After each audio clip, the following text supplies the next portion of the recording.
ನಮಸ್ಕಾರ, good afternoon. ಇದು ಮಧ್ಯಾಹ್ನದ ಅಗ್ರವಾರ್ತೆ. ನಿಮ್ಮ ಜೊತೆ ನಾನು ಹರೀಶ್ ನಾಗರಾಜು. ಇನ್ನು 1.5 ತಾಸಿದೆ. ಹೈಕೋರ್ಟ್ನಲ್ಲಿ ವಾದ ಪ್ರತಿವಾದ ಶುರುವಾದಕ್ಕೆ ವಿಸ್ತೃತ ಪೀಠದಲ್ಲಿ ಇದೀಗ ಬರ್ತಿರುವಂತಹ ಬ್ರೇಕಿಂಗ್ ನ್ಯೂಸ್. ಕಾಲೇಜು ಕ್ಯಾಂಪಸ್ಗಳಲ್ಲಿ ಹಿಜಾಬ್ ಬೇಕಾ ಬೇಡವಾ? ಸಿಜೆ ನೇತೃತ್ವದ ವಿಸ್ತೃತ ಪೀಠದಲ್ಲಿ ವಿಚಾರಣೆ ಶುರುವಾಗುತ್ತೆ ಮಧ್ಯಾಹ್ನ 2:30ಕ್ಕೆ. Breaking news.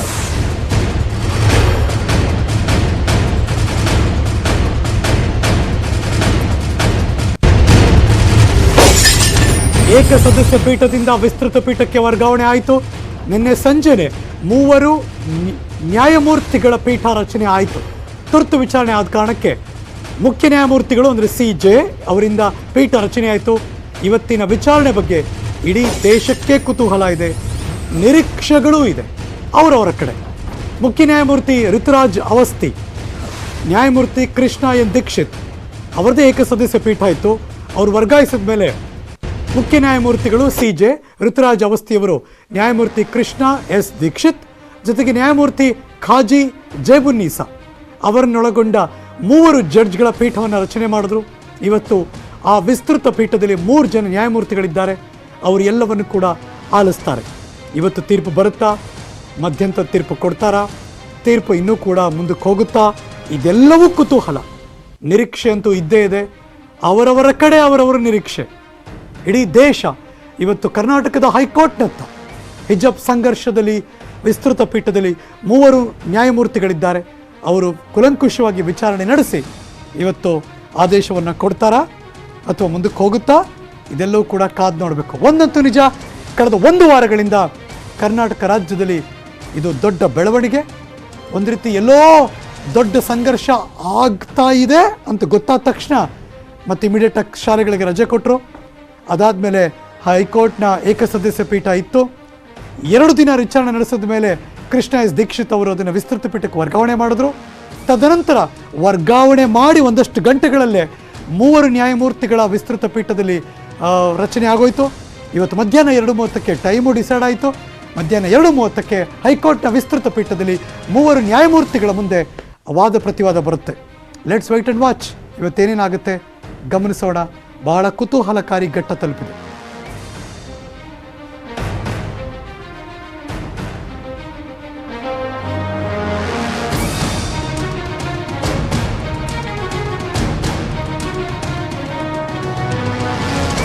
ಮತ್ತಷ್ಟು ಮಾಹಿತಿ ನನ್ನ ಸಹೋದ್ಯೋಗಿ ಮಂಜು ಆರ್ಯ ನೇರ ಸಂಪರ್ಕದಲ್ಲಿ ಹೈಕೋರ್ಟಿಂದ ಜಾಯಿನ್ ಆಗ್ತಿದ್ದಾರೆ. Let's go live.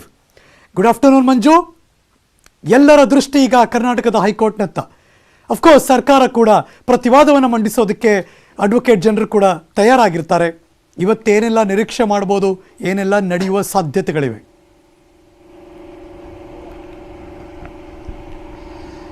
ಎಸ್, ಖಂಡಿತವಾಗ್ಲೂ ಹರೀಶ್, ಎಲ್ಲರೂ ಕೂಡ ಅಷ್ಟೇ. ಈಗ ಹೈಕೋರ್ಟ್ 2:15 ಆರಂಭ ಆಗುವಂತಹ ವಾದ ಮತ್ತು ಪ್ರತಿವಾದದ ಮೇಲೆ ಯಾವ ರೀತಿಯಾದಂತಹ ಒಂದು ಆರ್ಗ್ಯುಮೆಂಟ್ಸ್ ಆಗುತ್ತೆ ಅನ್ನುವಂಥದ್ರ ಬಗ್ಗೆ ಎಲ್ಲರೂ ಕೂಡ ಚಿತ್ತ ಹೋಗಿರುವಂತದ್ದು. ಯಾಕಂದ್ರೆ ಕಳೆದ 2 ದಿನಗಳಿಂದಲೂ ಕೂಡ ಅಷ್ಟೇ ಹಿಜಾಬ್ನ ವಿವಾದ ಏನಿದೆ ಇದಕ್ಕೆಲ್ಲೋ ಒಂದು ರೀತಿ ಇತ್ಯರ್ಥ ಆಗುತ್ತೆ, ಕೊನೆ ಕಾಣುತ್ತೆ ಅನ್ನುವಂತಹ ನಿರೀಕ್ಷೆಯಲ್ಲೇ ಇದ್ರು.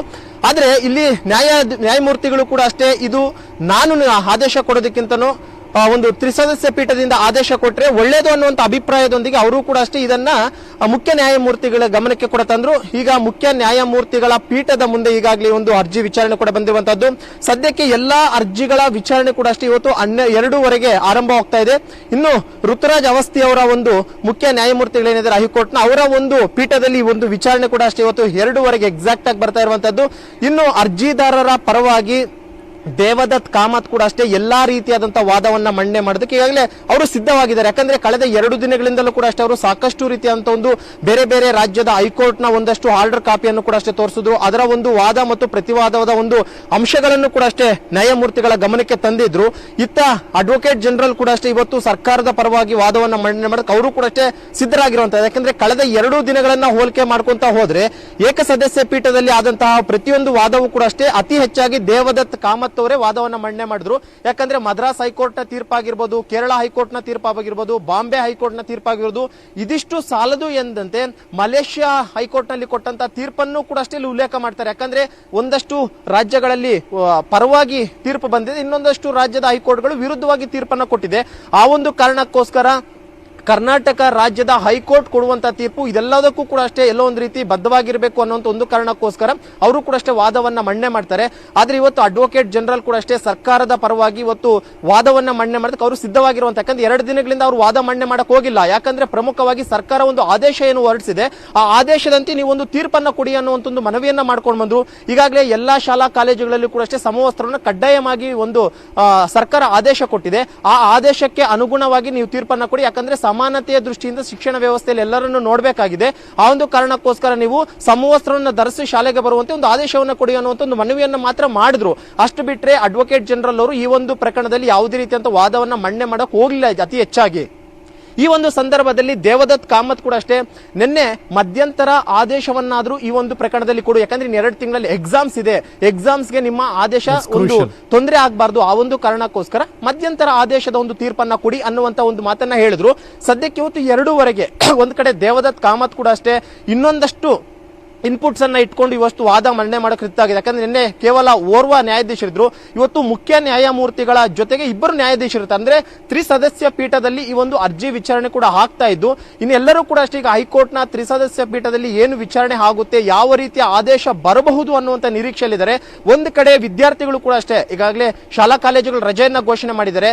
ಬಹುತೇಕ ಶಾಲಾ ಕಾಲೇಜುಗಳು ಮತ್ತೆ ರಜೆ ಮುಂದುವರಿಬಹುದಾ ಅಥವಾ ಸೋಮವಾರದ ಒಳಗಾಗಿ ಹೈಕೋರ್ಟ್ ಒಂದು ನಿರ್ಧಾರಕ್ಕೆ ಬಂದು ಒಂದು ಆದೇಶವನ್ನ ಹೊರಡಿಸುತ್ತಾ ಅನ್ನುವಂತಹದ್ರ ಕಡೆ ಕೂಡ ಇಷ್ಟೆಲ್ಲ ಶಾಲಾ ಕಾಲೇಜಿನ ವಿದ್ಯಾರ್ಥಿಗಳು, ಅವರ ಪೋಷಕರು, ಮತ್ತೊಂದು ಇಡೀ ಕರ್ನಾಟಕ ಅಷ್ಟೇ ಅಲ್ಲದೆ ಇದು ಇಂಟರ್ನ್ಯಾಷನಲ್ ಲೆವೆಲ್ ಅಲ್ಲಿ ಕೂಡ ಅಷ್ಟೇ ಈ ಒಂದು ಹಿಜಾಬ್ ನ ವಿವಾದ ಹೋಗ್ತಿರುವಂತ ಕಾರಣಕ್ಕೋಸ್ಕರ ಎಲ್ಲರೂ ಕೂಡ ಅಷ್ಟೇ ಇವತ್ತು ಹೈಕೋರ್ಟ್ ನಲ್ಲಿ ಯಾವ ರೀತಿಯಂತ ವಾದ ಪ್ರತಿವಾದ ಆಗುತ್ತೆ ಮತ್ತು ಹೈಕೋರ್ಟ್ ನ ಮುಖ್ಯ ನ್ಯಾಯಾಧೀಶರ ಒಂದು ಪೀಠ ಯಾವ ರೀತಿಯಂತ ಒಂದು ಆದೇಶವನ್ನ ಕೊಡುತ್ತೆ ಅನ್ನುವಂಥದ್ರ ಮೇಲೆ ನಿಂತಿರುವಂತದ್ದು. ಬಹುತೇಕ ನಿನ್ನೆ ಮತ್ತು ಮೊನ್ನೆ ಆರ್ಗ್ಯುಮೆಂಟ್ಸ್ ನೋಡ್ತಾ ಹೋದ್ರೆ ಇವತ್ತು ಕೂಡ ಅಷ್ಟೇ ಮುಖ್ಯ ನ್ಯಾಯಮೂರ್ತಿಗಳ ಒಂದು ಪೀಠದಲ್ಲಿ ಇವತ್ತು ಒಂದಷ್ಟು ವಾದ ಮತ್ತು ಪ್ರತಿವಾದ ಎರಡೂ ಕೂಡ ನಡೆಯುವಂತ ಸಾಧ್ಯತೆ ಇದೆ. ಆದ್ರೆ ಮುಖ್ಯ ನ್ಯಾಯಮೂರ್ತಿಗಳು ಯಾವ ರೀತಿಯಂತ ಆದೇಶ ಕೊಡ್ತಾರೆ, ಬಹುತೇಕ ನಾಳೆಗೆ ಏನಾದ್ರೂ ಮುಂದೂಡ್ತಾರ ಅಥವಾ ಶಿಕ್ಷಣದ ಒಂದು ಹಿತದೃಷ್ಟಿಯಿಂದ, ವಿದ್ಯಾಭ್ಯಾಸದ ಒಂದು ಹಿತದೃಷ್ಟಿಯಿಂದ ಶಾಲಾ ಕಾಲೇಜುಗಳ ವಿದ್ಯಾರ್ಥಿಗಳಿಗೆ ರಜೆ ಕೊಟ್ಟಿರುವಂತ ಕಾರಣಕ್ಕೋಸ್ಕರ ಬಹುತೇಕ ಇವತ್ತೇನಾದ್ರೂ ಆದೇಶವನ್ನ ಕೊಡ್ತಾರ ಅನ್ನುವಂಥದ್ದನ್ನು ಕೂಡ ನಾವು 2:30ಕ್ಕೆ. ಥ್ಯಾಂಕ್ ಯು ಮಂಜು ಆರ್ಯ, ಈ ಕ್ಷಣದ ಮಾಹಿತಿಯನ್ನು ಅಪ್ಡೇಟ್ ಮಾಡಿದ್ದಕ್ಕೆ. Let's move on. ಉತ್ತರ ಪ್ರದೇಶದಲ್ಲಿ ನರೇಂದ್ರ ಮೋದಿ ಅವರು ಪ್ರಚಾರದ ಭಾಷಣ ಮಾಡ್ತಿದ್ದಾರೆ. ಮುಸ್ಲಿಂ ಮಹಿಳೆಯರನ್ನ ಉದ್ದೇಶಿಸಿ ಭಾಷಣ ಮಾಡ್ತಿದ್ದಾರೆ ನರೇಂದ್ರ ಮೋದಿ ಅವರು. Breaking news.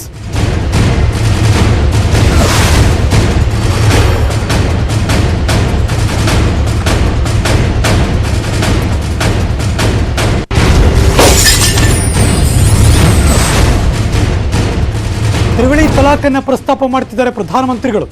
ಮುಸ್ಲಿಂ ಹೆಣ್ಣುಮಕ್ಕಳಿಗೆ, ಮಹಿಳೆಯರಿಗೆ ನ್ಯಾಯ ಸಿಕ್ಕಿದೆ. ಕರ್ನಾಟಕದಲ್ಲಿ ಹಿಜಬ್ ಸಮರ ನಡೀತಾ ಇರೋ ಬೆನ್ನಲ್ಲೇ ಮುಸ್ಲಿಂ ಮಹಿಳೆಯರ ಬಗ್ಗೆ ನರೇಂದ್ರ ಮೋದಿ ಅವರು ಕೂಡ ಮಾತಾಡ್ತಿದ್ದಾರೆ ಉತ್ತರ ಪ್ರದೇಶದ ಪ್ರಚಾರದಲ್ಲಿ.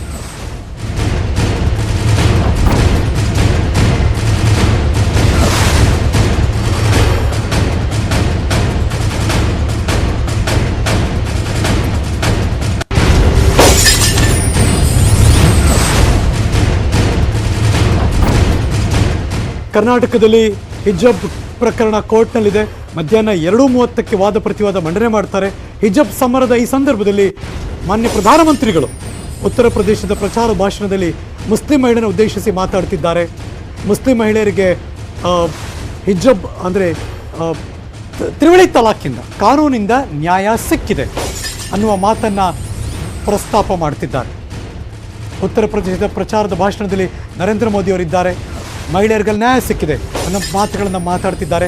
ಮುಸ್ಲಿಂ ಮಹಿಳೆಯರು ಬಿಜೆಪಿಯನ್ನು ಹೊಗಳ್ತಾ ಇದ್ದಾರೆ. ಮುಸ್ಲಿಂ ಮಹಿಳೆಯರ ಹೊಗಳಿಕೆಯಿಂದ ವಿಪಕ್ಷಗಳಿಗೆ ನಡುಕ ಆಗಿದೆ. उत्तर प्रदेश प्रचार सभे नरेंद्र मोदी मातु। भाजपा के लिए विकास में बेटियों की सहभागिता सबसे बड़ी प्राथमिकता है। इसलिए आज हर सेक्टर को बेटियों के लिए खोला जा रहा है। मुस्लिम बहन बेटियां हमारी इस साफ नियत को भली भांति समझती है। हमने मुस्लिम बहनों को 3 तलाक के जुल्म से मुक्ति दिलाई है और हमने जो 3 तलाक के खिलाफ कानून बनाया है उसने मुस्लिम बहनों को सुरक्षा का विश्वास दिया है। लेकिन साथियों, जब मुस्लिम बहन बेटियों का समर्थन खुलेआम भाजपा को मिलने लगा, जब मुस्लिम बेटियां एक एक 2 मिनट के अपने वीडियो डालने लगी, भाजपा की सरकार की तारीफ करने लगी, सदियों के बाद इतना बड़ा सम्मान मिला, इसके लिए गौरव गान करने लगी, तो जो कुछ वोटों के ठेकेदार होते हैं उनकी नींद हराम हो गई, वो बेचैन हो गए। अरे हमारी ही बेटी मोदी मोदी करने लग गई।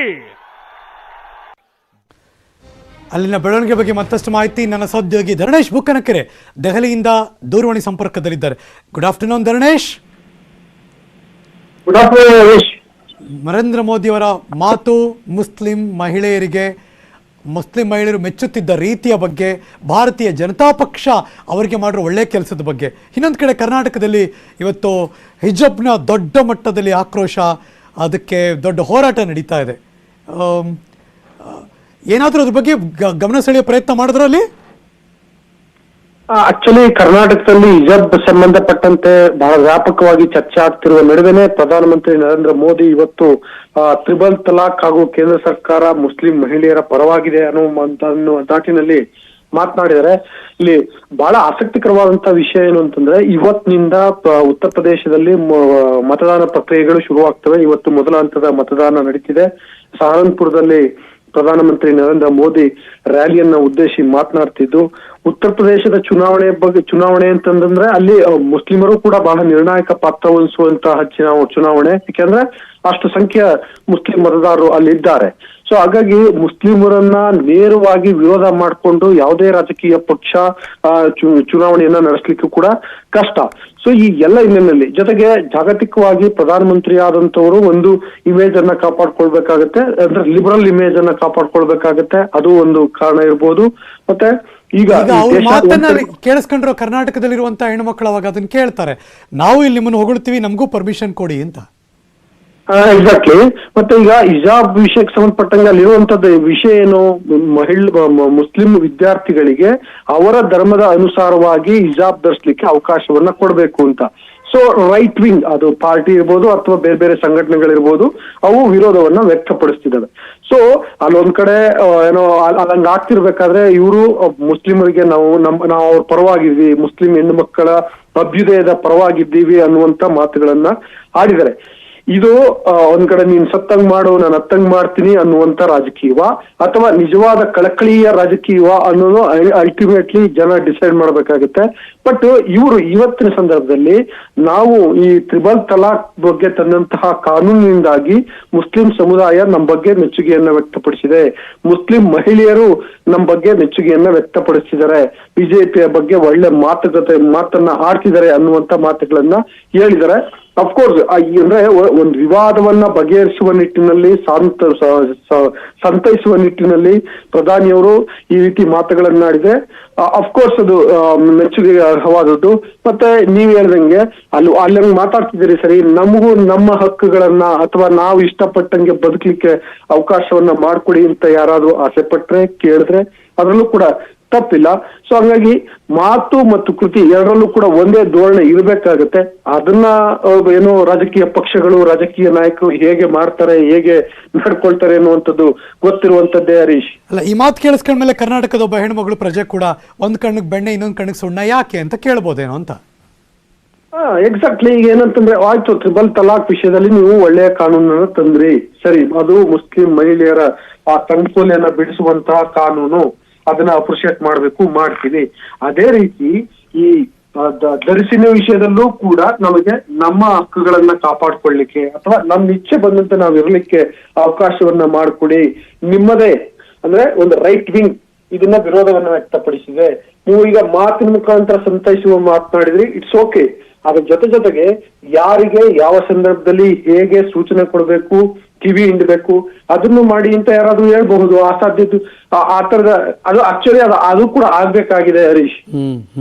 ಆಯ್ನೋ, ಥ್ಯಾಂಕ್ ಯು. ಈ ಕ್ಷಣದ ಮಾಹಿತಿನ ಅಪ್ಡೇಟ್ ಮಾಡೋದಕ್ಕೆ ಧರಣೇಶ್ ಬುಕ್ಕನಕೆರೆ. ಇದು ಪ್ರಧಾನಮಂತ್ರಿಗಳು ಉತ್ತರ ಪ್ರದೇಶದ ಚುನಾವಣಾ ಪ್ರಚಾರದ ರ್ಯಾಲಿಯಲ್ಲಿ ಮಾತಾಡ್ತಿದ್ರು. ಮುಸ್ಲಿಂ ಮಹಿಳೆಯರು ಬಿಜೆಪಿಯನ್ನು ಹೊಗಳ್ತಾ ಇದ್ದಾರೆ. ತ್ರಿವಳಿ ತಲಾಖ್ ಏನಿತ್ತು ಅದನ್ನು ತಂದು, ಆ ಕಾನೂನನ್ನು ತಂದು ಅವರಿಗೆ ಸಹಾಯ ಮಾಡಿದ್ದು ಭಾರತೀಯ ಜನತಾ ಪಕ್ಷ. ಅವರೆಲ್ಲರೂ ಕೂಡ ಮೋದಿ ಮೋದಿ ಅಂತಿದ್ದಾರೆ, ಬಿಜೆಪಿಯನ್ನು ಹೊಗಳ್ತಾ ಇದ್ದಾರೆ ಅಂತೆಲ್ಲ ನರೇಂದ್ರ ಮೋದಿಯವರು ಬಿಜೆಪಿಯ ಚುನಾವಣಾ ಪ್ರಚಾರದ ರ್ಯಾಲಿಯಲ್ಲಿ ಮಾತಾಡ್ತಿದ್ರು.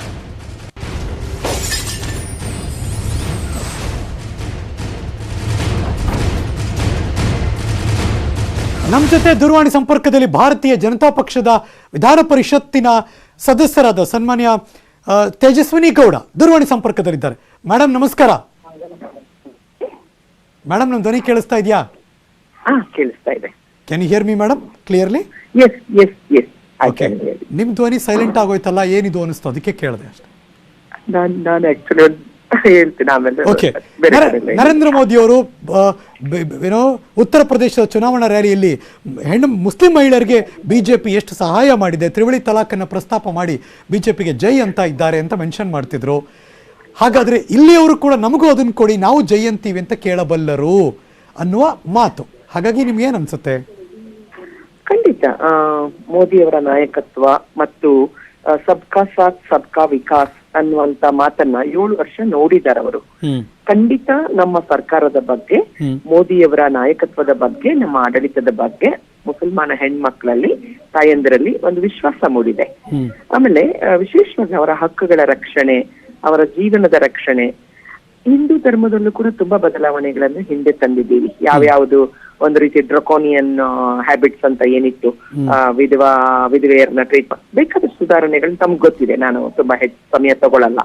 ಅದೇ ತರ ಇವತ್ತು ಮಾಡರ್ನ್ ಏಜ್ ಅಲ್ಲಿ ಮುಸಲ್ಮಾನ ಹೆಣ್ಮಕ್ಳು ಕೂಡ ಈ ದೇಶದ ಪ್ರಗತಿಯಲ್ಲಿ, ಈ ದೇಶದ ಅಭಿವೃದ್ಧಿಯಲ್ಲಿ, ಈ ದೇಶದ ಶೈಕ್ಷಣಿಕ ವ್ಯವಸ್ಥೆಯಲ್ಲಿ ಅವ್ರು ಬರ್ಬೇಕು, ಉದ್ಯಮಗಳಲ್ಲಿ ಬರ್ಬೇಕು.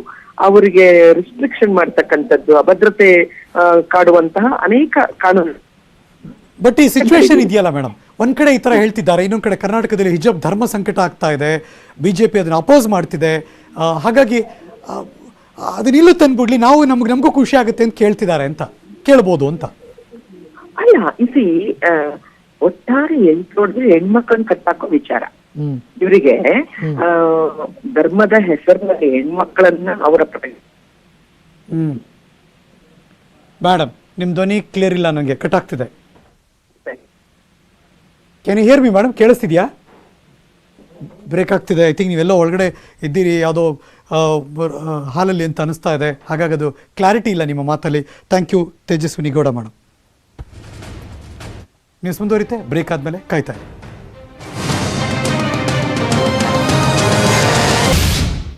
Welcome back. ಹಿಜಾಬ್ ಕೇಸ್ ಕೋರ್ಟ್ನಲ್ಲಿದೆ. ತೀರ್ಪಿಗೋಸ್ಕರ ನಾವೆಲ್ಲರೂ ಕೂಡ ಕಾಯೋಣ. ಶಾಂತಿ ಕದಡೋದ್ರ ಬಗ್ಗೆ ಯಾರೂ ಕೂಡ ಮಾತಾಡಬಾರದು.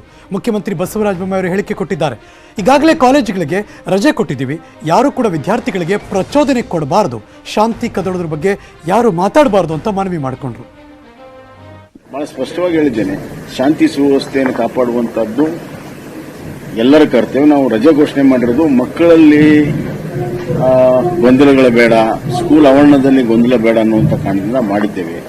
ಇನ್ನು ಹೊರಗಡೆಯವರು ಕೂಡ ಯಾವುದೇ ರೀತಿಯ ಪ್ರಚೋದನೆ ಮಾಡದಂತೆ ಸುಖ ಶಾಂತಿ ನೆಮ್ಮದಿ ಇರೋದಕ್ಕೆ ಏನೆಲ್ಲ ಕ್ರಮ ಸ್ವಯಂ ಪ್ರೇರಿತವಾಗಿ ತೆಗೆದುಕೋಬೇಕು, ಸ್ವಯಂ ನಿಯಂತ್ರಣ ಮಾಡಬೇಕು. ಎಲ್ಲ ಸಂಘ ಸಂಸ್ಥೆಗಳಿಗೆ ಆಗಲೇ ನಾನು ಹೇಳಿದ್ದೇನೆ. ಕೋರ್ಟ್ನಲ್ಲಿ ಇರೋದ್ರಿಂದ ಕೋರ್ಟ್ಗೂ ಕೂಡ ಒಂದು ಶಾಂತಿಯುತವಾದಂತಹ ವಾತಾವರಣ ನಿರ್ಮಾಣ ಮಾಡಿ ಅವರು ನ್ಯಾಯವನ್ನು ಕೊಡುವಂಥ ವಾತಾವರಣ ನಿರ್ಮಾಣ ಮಾಡಿಕೊಡುವಂಥದ್ದು ನಮ್ಮೆಲ್ಲರ ಕೆಲಸ ಇದೆ. ಸರ್ಕಾರ ಕಾನೂನು ಸುವ್ಯವಸ್ಥೆ ಮಾಡ್ತದೆ, ಆದರೆ ಸಾರ್ವಜನಿಕರು ಮತ್ತು ಕೆಲವು ಸಂಘ ಸಂಸ್ಥೆಗಳು ಎಲ್ಲರೂ ಸಹಕಾರ ಮಾಡಬೇಕಂತ ಹೇಳಿ ಎಲ್ಲ ಕಡೆಯಿಂದ, ಎರಡು ಕಡೆ ಇಲ್ಲ, ಇನ್ನು ನೀವು ಬರೀ ಎರಡನ್ನೇ ನೋಡಕ್ ಹೋಗ್ಬೇಡಿ, ಇನ್ನು ಹಲವಾರು ಕಡೆಯಿಂದ ಇದೆ. ಅವ್ರು ಯಾರೇ ಇರಲಿ ಪ್ರಚೋದನೆ ಆಗದಂತೆ ನೋಡ್ಕೋಬೇಕಂತ ಹೇಳಿ. ಹಿಜಾಬ್ನ ಅರ್ಜಿ ಇದೀಗ ವಿಸ್ತೃತ ಪೀಠಕ್ಕೆ ವರ್ಗಾವಣೆಯಾಗಿದೆ. ವಾದ ಮಾಡೋದಕ್ಕೆ ವಿಶೇಷ ತಯಾರಿ ಏನು ಮಾಡಿಕೊಂಡಿಲ್ಲ. ಗೃಹ ಸಚಿವ ಆರಗ ಜ್ಞಾನೇಂದ್ರ ಹೇಳಿಕೆ ಕೊಟ್ಟಿದ್ದಾರೆ. ಈಗಾಗಲೇ ವಿವಿಧ ಕೋರ್ಟ್ಗಳಲ್ಲಿ ತೀರ್ಪು ಬಂದಿದೆ, ಅದರ ಆಧಾರದಲ್ಲಿ ಇವತ್ತಿನ ವಾದ ಮಂಡಿಸ್ತೀವಿ, ಸರ್ಕಾರದ ಪರವೇ ತೀರ್ಪು ಬರುವ ಆಶಾದಾಯಕ ಇದೆ ಅಂತ ಗೃಹ ಸಚಿವರು ಮಾತಾಡಿದ್ರು. ಬನ್ನಿ ನೋಡೋಣ. ಸರ್, ಏನೂ ಇಲ್ಲ, ನಿನ್ನೆ ಮುಗಿಬೋದು ಅಂತೇಳಿ ತಿಳ್ಕೊಂಡಿದ್ವಿ. ನಿನ್ನೆ ಇವತ್ತು ವಿಸ್ತೃತ ಬೆಂಚಿಗೆ ಹಾಕಿದ್ದಾರೆ. ತಯಾರಿ ಏನಿಲ್ಲ, ನಮ್ಮ ಅಡ್ವೊಕೇಟ್ಗಳು ನಿಯಮಾವಳಿ ಪ್ರಕಾರ ಬೇರೆ ಬೇರೆ ಕೋರ್ಟ್ ಜಡ್ಜ್ಮೆಂಟ್ ಪ್ರಕಾರ ಆರ್ಗ್ಯುಮೆಂಟ್ ಖಂಡಿತ ಮಾಡ್ತಾರೆ. ಖಂಡಿತವಾಗೂ ಕೋರ್ಟ್ ತೀರ್ಪು ಸರ್ಕಾರದ ಪರವಾಗಿ ಬರುತ್ತೆ ಅಂತೇಳಿ ನಾನು ಆಶಾವಾದವನ್ನು ವ್ಯಕ್ತಪಡಿಸ್ತಾ ಇದ್ದೀನಿ. ಮತ್ತು ಏನೇ ಆದರೂ ಕೂಡ ಕೋರ್ಟ್ ತೀರ್ಪಿಗೆ ತಲೆಬಾಗಬೇಕು. ಎಲ್ಲಕ್ಕಿಂತ ನಮ್ಮ ನಾಡಿನ ಎಲ್ಲ ಮಹಾಜನತೆ ಶಾಂತಿ ಕಾಪಾಡೋ ದೃಷ್ಟಿಯಿಂದ ಯೋಚನೆ ಮಾಡಬೇಕು. ಮಕ್ಕಳ ಮನಸ್ಸು ಹಾಳಾಗಬಾರ್ದು, ಯಾಕಂದರೆ ಮುಂದಿನ ಪ್ರಜೆಗಳವರು. ಆ ದೃಷ್ಟಿಯಿಂದ ನಾವೆಲ್ಲರೂ ಕೂಡ ಇದನ್ನು ಇಲ್ಲಿಗೆ ತಣ್ಣಗೆ ಮಾಡಿ ಶಾಲೆಗಳು ನಡೆಯೋಕ್ಕೆ ಅನುವು ಮಾಡಿಕೊಡಬೇಕು. ಕಾನೂನು ಸುವ್ಯವಸ್ಥೆ ಹದ್ಬಸ್ತಿನಲ್ಲಿ ಇಡಲಿಕ್ಕೆ ನಮ್ಮ ಪೊಲೀಸರು ಎಲ್ಲ ವ್ಯವಸ್ಥೆ ಮಾಡಿದ್ದಾರೆ. ಯಾವುದೇ ಕಾರಣಕ್ಕೆ ಇನ್ನು ಮುಂದೆ ಹೋಗಲಿಕ್ಕೆ ಬಿಡೋದಿಲ್ಲ. ಕಾನೂನು ಪೊಲೀಸು ಒಂದು ಭಾಗ, ಅದರ ಜನ ಇದು ಸಹಕಾರ ಮಾಡಬೇಕು, ಎಲ್ಲರ ಸಹಕಾರ ಬೇಕು. ಹಿಜಾಬ್ ವಿವಾದದ ಬಗ್ಗೆ ವಿವಿಧ ಪಕ್ಷಗಳ ನಾಯಕರು ಏನೇನು ಮಾತಾಡಿದ್ರು ಬನ್ನಿ ನೋಡೋಣ. ಸಮವಸ್ತ್ರದ ಬಗ್ಗೆ ಸಿಜೆ ಅವರ ನೇತೃತ್ವದಲ್ಲಿ ಇವತ್ತು 2:00 ಅದನ್ನ ಹಿಯರಿಂಗ್ ಅನ್ನು ಪ್ರಾರಂಭ ಮಾಡ್ತೀವಿ. ನಾನು ಕೇಳ್ಕೊಳ್ಳೋದಿಷ್ಟೇ, ಶಾಲೆಗಳನ್ನ ರಜಾ ಮಾಡಿದ್ದೇವೆ, ಯಾಕಂದ್ರೆ ವಿದ್ಯಾರ್ಥಿಗಳ ಮಧ್ಯೆ ಏನೂ ತೊಂದರೆ ಆಗಬಾರ್ದು ಅನ್ನುವಂಥ ಕಾರಣದಿಂದ ಮಾಡಿದ್ದೇವೆ. ಕೋರ್ಟಿಗಾಗಿ ನಾವೆಲ್ಲರೂ ಸೇರಿ ಕಾಯೋಣ. When court is seized of the matter ಮತ್ತು ಒಂದು ಶಾಂತಿಯುತವಾದ ವಾತಾವರಣ ನೆಲೆಸಿದರೆ ಇದಕ್ಕೆ ಕೋರ್ಟ್ನಲ್ಲೂ ಕೂಡ ಪರಿಹಾರ ಸಿಗಕ್ಕೆ ಸಾಧ್ಯ ಇದೆ. ಹೀಗಾಗಿ ನಾನು ಮತ್ತೊಮ್ಮೆ ಮನವಿ ಮಾಡ್ತೀನಿ, ವಿಷಯದಲ್ಲಿ ಯಾರ್ಯಾರು ಏನೇನು ಹೇಳಿಕೆ ಕೊಡಬೇಕು ಕೊಟ್ಟಾಗಿದೆ, ಇನ್ನು ಮುಂದೆ ಅವೆಲ್ಲವನ್ನೂ ನಿಲ್ಲಿಸಿ ಕೋರ್ಟಿನ ತೀರ್ಪಿಗಾಗಿ ಕಾಯೋಣ. ಅವರಿಗೆ ರಾಷ್ಟ್ರಧ್ವಜದ ಬಗ್ಗೆ ಗೌರವ ಇಲ್ಲ ಅಂತ ಇದೆ, ಭಾಳ ಸ್ಪಷ್ಟವಾಗಿ ಗೊತ್ತಾಗುತ್ತೆ.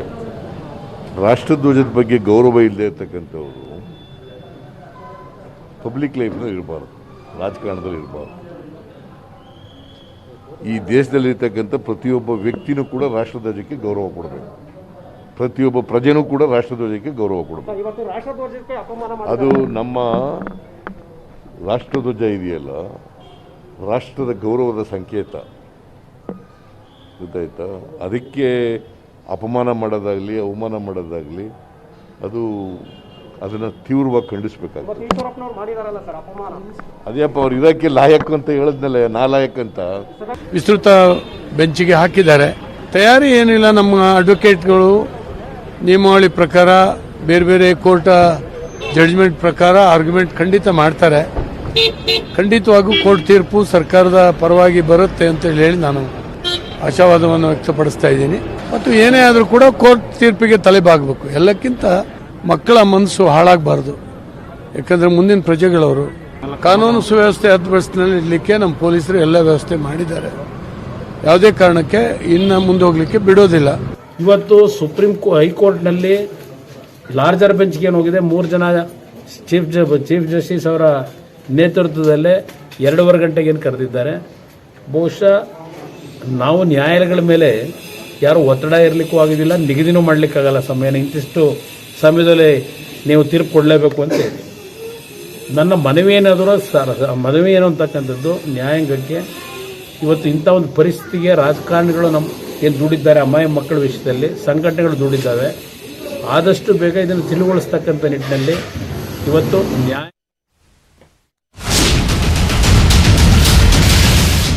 Welcome back. ಧರ್ಮಕ್ಕಿಂತ ಶಿಕ್ಷಣ ಮುಖ್ಯ, ಶಾಲೆ ಕಾಲೇಜಿಗೆ ಬನ್ನಿ, ತೀರ್ಪು ಬರೋ ತನಕ ಹಿಜಾಬ್ ಅನ್ನ ಬದಿಗಿಟ್ಟು ಕಾಲೇಜಿಗೆ ಬನ್ನಿ. ವಿದ್ಯಾರ್ಥಿಗಳಲ್ಲಿ ಶಿಕ್ಷಣ ಸಚಿವ ಬಿಸಿ ನಾಗೇಶ್ ಅವರು ಮನವಿ ಮಾಡಿಕೊಂಡ್ರು.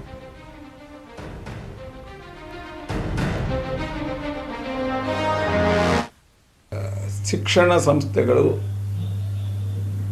ನಮ್ಮ ರಿಲಿಜಿಯಸ್ ಪ್ರಾಕ್ಟೀಸ್ಗಿರುವಂಥ ಕೇಂದ್ರಗಳಲ್ಲ. ಅಲ್ಲಿ ಸಮವಸ್ತ್ರವನ್ನು ಮಾಡಿರುವಂಥದ್ದು ಏನು ನಮ್ಮ ಸರ್ಕಾರ ಬಂದ ಮೇಲೆ ಮಾಡಿದ್ದಲ್ಲ. ಸಮವಸ್ತ್ರನ ಹಿರಿಯರು ಸಮಾಜಕ್ಕೆ ಬಗ್ಗೆ ತುಂಬ ಕಳಕಳಿ ಇದ್ದಂಥವ್ರು ಕೂತು ಯೋಚನೆ ಮಾಡಿ ಇಂಟ್ರೊಡ್ಯೂಸ್ ಮಾಡಿದ್ದಂಥದ್ದು. ಎಲ್ಲೆಲ್ಲಿ ಸಮವಸ್ತ್ರ ಇದೆ ಆ ಸಮವಸ್ತ್ರನ ಪಾಲಿಸಿ ಅಂತೇಳಿ ಅನೇಕ ಸ್ವಾಮೀಜಿಗಳು ಸಮಾಜದ ಇವತ್ತಿನ ಸಮಸ್ಯೆಗೆ ಸ್ಪಂದಿಸಿದ್ದಾರೆ. ಅದಕ್ಕೆ ಮತ್ತೊಮ್ಮೆ ನಾನು ರಿಕ್ವೆಸ್ಟ್ ಮಾಡ್ತೀನಿ, ಆ ಹೆಣ್ಮಕ್ಳಿಗೆ ಸರ್ಕಾರದ ಜಡ್ಜ್ಮೆಂಟ್ ಬರೋ ತನಕ ಸಮವಸ್ತ್ರವನ್ನು ಪಾಲಿಸಿ ಶಾಲೆಗಳಿಗೆ ಬನ್ನಿ, ಶಾಲೆಗಳು ನಡೀಲಿ. ಎಕ್ಸಾಮನ್ನು ಏಪ್ರಿಲ್ 16ಕ್ಕೆ ಎಕ್ಸಾಮ್ ಶುರುವಾಗುವಂತಿದೆ, ಮಾರ್ಚ್ 28ಕ್ಕೆ SLC ಎಕ್ಸಾಮ್ ಶುರುವಾಗುವಂತಿದೆ. ಆ ಕಾರಣದಿಂದ ತಾವೆಲ್ಲರೂ ತಮ್ಮ ವಿದ್ಯಾಭ್ಯಾಸದ ಬಗ್ಗೆ ಒತ್ತು ಕೊಡಿ. ರಿಲಿಜಿಯಸ್ ಪ್ರಾಕ್ಟೀಸ್ ಮಾಡಬೇಕು ಬಿಡಬೇಕು, ಇದು ಕುರಾನಲ್ಲಿ ಹೇಳಿರುವಂಥದ್ದನ್ನು ಪಾಲನೆ ಮಾಡಬೇಕು ಬಿಡಬೇಕು ಅನ್ನುವಂಥದ್ದು ಕಾನ್ಸ್ಟಿಟ್ಯೂಷನನ್ನು ಮುಂದಿಟ್ಕೊಂಡು ಜಡ್ಜ್ಗಳು ಅದನ್ನು ಯೋಚನೆ ಮಾಡ್ತಾರೆ. ಮಕ್ಕಳಲ್ಲಿ ಮತ್ತೊಮ್ಮೆ ಮನವಿ ಮಾಡ್ತೀವಿ, ಸಮವಸ್ತ್ರವನ್ನು ಧರಿಸ್ಕೊಂಡು ಶಾಲೆಗಳಿಗೆ ಬನ್ನಿ. ಇವೆಲ್ಲವೂ ನಾನಾಗಲೇ ಹೇಳಿದೆ. ಇನ್ವೆಸ್ಟಿಗೇಷನ್ನಲ್ಲಿ ಯಾರು ಇದರ ಹಿಂದ್ಗಡೆ ಇದ್ದಾರೆ ಅನ್ನುವಂಥದ್ದು ಮುಂದಿನ ದಿನಗಳಲ್ಲಿ ಗೊತ್ತಾಗತ್ತೆ ಅಂತ. ಯಾವ ಸುಪ್ರೀಂ ಕೋರ್ಟ್ ಲಾಯರ್ಗಳು ಬಂದು ಇವತ್ತು ಕೋರ್ಟ್ ಮುಂದೆ ಹಿಜಾಬನ್ನು ಧರಿಸುವಂಥದ್ದು ಅವರ ರಿಲಿಜಿಯಸ್ ಪ್ರಾಕ್ಟೀಸ್ ಅಂತ ಹೇಳ್ತಿದ್ದಾರೆ, ಅವರು ಎಲ್ಲಿ ಸೇರಿದಂಥವ್ರು, ಯಾರಿಗೆ ಅವರು ಲೀಗಲ್ ಎಕ್ಸ್ಪರ್ಟ್ಸ್ ಆಗಿರುವಂಥವ್ರು, ಯಾವ ರಾಜಕಾರಣಿಯ ಮನೆ ಒಳಗಡೆ ಕೂತು ಲೀಗಲ್ ಎಕ್ಸ್ಪರ್ಟ್ಸ್ನ ಕೂತ್ಕೊಂಡು ಈ ಥರದ ಆರ್ಗ್ಯೂ ಮಾಡಬೇಕು ಅಂತ ಹೇಳ್ತಿದ್ದಾರೆ, ಅವೆಲ್ಲ ಮುಂದಿನ ದಿನದಲ್ಲಿ ಗೊತ್ತಾಗುತ್ತೆ.